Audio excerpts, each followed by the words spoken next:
آپ کو پتہ ہے کہ ہمیں شیخ صاحب سے پیار بھی بہت ہے، اور میں نے تو یہ جب مجھے اللہ نے سرخرو کیا تو میں نے یہ بات کہی کہ انہوں نے تو جا کے کہا تھا نا کہ اگر یہ جیل جائے گا تو میں الیکشن لڑوں گا، تو میں نے صافی صاحب یہ کہا ہے کہ شیخ صاحب میدان میں رہیں گے تو میں الیکشن لڑوں گا.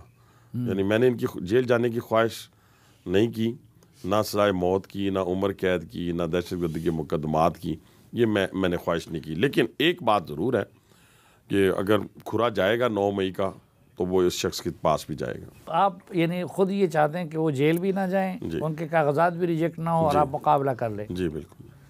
لیکن ساتھ آپ نے جو یہ 9 مئی کی ٹچ دے دی، ہاں جی، تو 9 مئی میں شیخ صاحب کا تو کوئی ہاتھ بظاہر نظر نہیں آتا. دیکھیں صافی صاحب، اس کو نا سمجھنے کی بات ہے، جو مین ماسٹر مائنڈ ہے نا 9 مئی کے، اگر ان کو آپ نے چھوڑ دینا نا تو پھر آپ جو اس وقت نوجوان پکڑے ہوئے ہیں نا ان کو چھوڑ دینا چاہیے.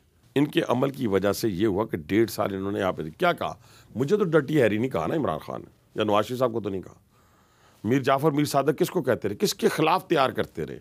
یہ جو GHQ پہ آئے، یہ جو کور کمانڈر ہاؤس پہ آئے، یہ جو شہداء کے مجسموں کو توڑا. نہیں، وہ اپنی جگہ پہ ٹھیک ہے کہ آپ نے سزا سنتے وقت اپنے لوگوں کو نعروں سے بھی منع کیا، خوشی سے آپ نے گرفتاری دے دی، اور یہ بھی ٹھیک ہے کہ عمران خان صاحب نے لوگوں کی اس لائن پہ آبیاری کی.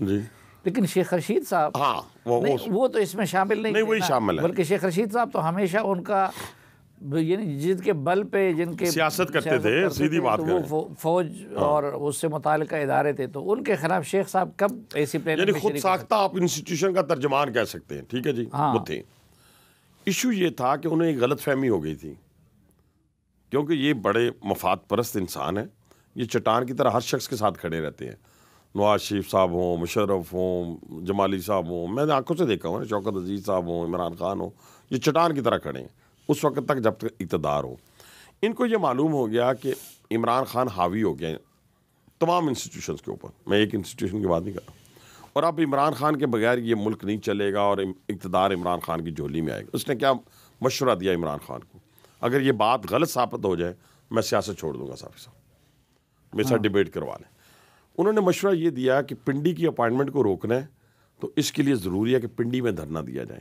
یہ شیخ رشید نے مشورہ دیا؟ سر جی، میں آپ کو وثوق کے ساتھ کہہ رہا ہوں. لیکن اس کا ثبوت کیا ہے کہ ثبوت میں ہوں نا گواہ. ٹھیک ہے، میرے سامنے بیٹھ کے انکار کر دیں، میں آپ کے پروگرام میں چیلنج کر رہا ہوں. ٹھیک ہے، باقی انویسٹیگیشن تو ایجنسیز نے کرنی ہے نا، میں نے تو نہیں کرنی. میرے پاس تو کوئی ایجنسی نہیں ہے، میں تو پولیٹیکل آدمی ہوں.